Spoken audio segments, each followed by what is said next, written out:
Yeah, well, I was going to ask you about that, because obviously Huddersfield conceded 9 goals, but it's against that opposition, so... Anybody can. I mean, Man City can score double figures against anybody on a day because they've got they've got so many good players. It's, you still... I think you stood there on the touchline, I don't know whether David was, but you do purr at people like David Silva. He's just a magician. I love him. He's the number one player in the Premier League, and I just love watching him and his brain work. And they've got no De Bruyne, and it's they just carry on, don't they? It's going to be a hell of a job for Liverpool to pip them, I think, this year. You talked about Huddersfield maybe seeing it as a must-win game after the start they've had. Do you see it as a must-win game? Well, absolutely. I think we've got to try and get results. I don't think it's a must-win game, but I think we have to get results away from home. I don't think when you look at the top 6 teams, you haven't got to gauge your season on that. I'm sure David's been telling the lads that. You have to look at the rest of the division and the rest of the season. And you can get left behind early doors as long as it's not too far and it's not against teams around you, really. We've got to learn quickly. I think we learned at Bournemouth, and I thought we were unlucky at Newcastle. I know we could have lost it at the end, but I thought we were unlucky not to win that game. So I think it's good to be going up there. It's a great place for me to go back to, and I'm looking forward to it.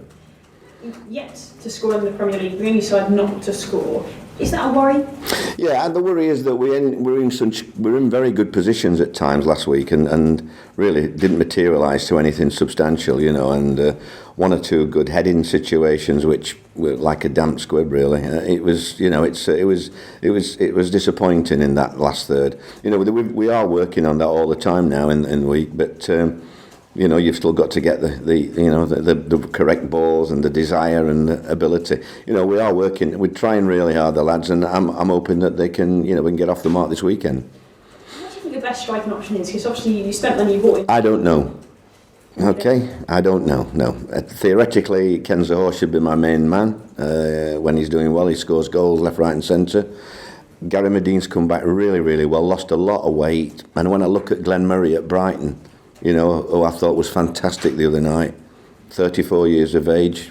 I'm sure if Gary set his mind to it, he could play a role like that. And we've also got Danny Ward who's flying at the minute. So I've got in the next few games, I think I've got to try probably all of them. And what about Bobby Reid? Reid, he plays behind. He'll be given a chance in midfield, behind the striker. You do see him as more of a midfielder then? Right? Not a midfielder, no, but in the further on supplying, behind the striker. I think because Bobby's it's probably difficult for himself because he does such a good job there. You tend to think you can play him there, and sometimes like I've left him out, and he doesn't really deserve to being left out. His pre-season's been good, but I do think he's more of a threat behind a striker. And that's where I'll be looking to try and get him into the game in the next few weeks. And can I ask you about Neil Etheridge?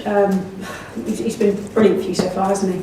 He's been very good at penalty saving, yeah. He's got a little bit left to be desired on his ball work, but we're working on that. His sort of first experience in the Premier League, how do you think he's faring overall? He's done well. He's over. Everything we've put in front of him or since he's been at the club, he's lifted himself and achieved that. That's why I'm hoping he can conquer his distribution a bit better as well, because he works very hard in training. Andy Dibble works ever so hard with him and Smithers and Murphy, and so he's got every attribute as they all have. So it's just the opportunity, and he has to improve, and he works hard to improve. 12 months ago he's at Walsall, and now he's in the Premier League saving penalties. It's a quick rise for the lad, but he's level-headed, feet on the floor, and working really hard. I don't know a goalie that doesn't work really hard. They're nutters, really, aren't they? The way every day they're diving around like I've never seen. So it's not a job for me, but they are really dedicated, these lads. And Huddersfield, staying in the Premier League with a lot of Championship players that they used to get promoted. I guess it's quite similar for you, and do you look at Huddersfield and perhaps think that's inspiration, that it can be done? Yeah, well, I mean, James and William were my 2 boys at the end of the season. We were jumping up and down when the goalie saved that at Chelsea. We just desperately wanted them, not for selfish reasons about us trying to get promotion, but just because we wanted Huddersfield to stay up. It was a remarkable achievement, and we've always, we've got a soft spot for Huddersfield, all of us. So it was great to see that, and it does show you what can be achieved, really. But it is difficult. It gets more difficult. You've seen even the sort of money that Huddersfield has spent, and the wage bill that they've got now. It's quite remarkable in comparison with a couple of years ago in the Championship. So we're at the bottom end of that, and we've got to try and gradually creep up and catch them up. And just talking of transfers, just less than a week now left for the loan market for players to leave. Is there anyone that's looking very likely to leave at this stage? Well, we've got a couple of lads going out today. Stuart O'Keefe's agreed to go down to Plymouth, and young Reece. We want to get Reece Healy some games. We've had quite a number of Division 1 and 2 clubs after him. But it's trying to pick the right one. We think we've picked the right one because we want him to play games. It's young Mark Harris who went out to Newport County and he's notching goals up. So it's good now for us to keep his eye on things. So I believe that Reece is signing for MK Dons today, even though I know we had one or two Division 1 clubs, but I don't want him to go there to the Division 1 and be on the bench, or you know what I mean. I want him to try and play games. You can't force managers to play them, but you've got to look at teams and who you think will play them. And I think Paul Disdale's ideal manager to look after your lad, Thanks. Can you talk me what happened on deadline day? Because I know there was another club in for you and you sort of had to make that decision. So what made you choose Cardiff City? I think it was the feeling of them really wanting me, to be honest. I felt like they made it quite clear to me a few days before the window shut that they wanted to bring me up here and make me a part of their plans for the season. And it was a late call from the other club. And as I say, I felt once I give my word to Cardiff, that was, at that point was the only decision I had to make. It was a pretty easy one to carry on my journey and get everything sorted. And what's it been like working with Neil Warnock? Yeah, I was just speaking to the player liaison walking in. I said he's such a great guy, someone that you feel like you would want to run through brick walls for. He's very honest in his assessment of the players, and he's very honest when it comes to telling you things, and that's all you look for in a manager, to be honest with you. And I say I've really enjoyed the few weeks that I've been working with him. I feel like we get on very well, and hopefully I can keep doing what he asks. What do you make of the side's start to the season? No goals yet. Is that a worry amongst the squad? Well, it is in a sense of needing to win games because you have to score to win, but you have to try and focus on the positives.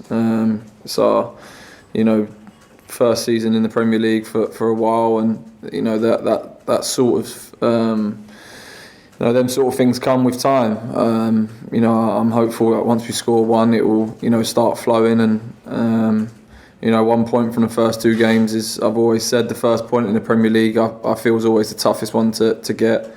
But now we're on the board, I feel we've got something to work on, we've got something to build on, and it obviously starts tomorrow. What do you make of Huddersfield then? They did well last season. What are you expecting? Yeah, I've obviously played against them last year and I thought they were a very well drilled side. I think the manager gets them playing a good style of football.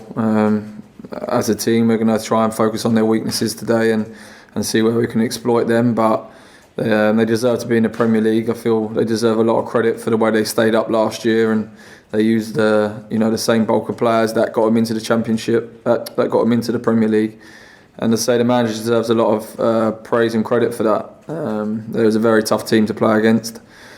And I know it's going to be such a tough test tomorrow, but that's something that I know we're all ready for and looking forward to. And they've conceded 9 goals so far, yes, albeit against Manchester City and Chelsea. But do you look at that and think, well, this is an opportunity for us to get off the mark tomorrow? Yeah, I think you have to, try and take confidence from anything positive you can, and hopefully at the minute there's a sort of feeling that they're a bit worried about the goals they conceded. As you said, they played against 2 of the best teams in the league, and I'm sure Man City will score a lot of goals against a lot of the teams this year in the league. So there was no disgrace in that result last weekend. But yeah, as I say, this morning I'm sure the manager will go through a video for us to try and study where we can exploit their weaknesses. And when you look at games like this, with no disrespect to Huddersfield, but these are the teams I guess you expect to be around. So it's very early on, but are these the sort of must-win games?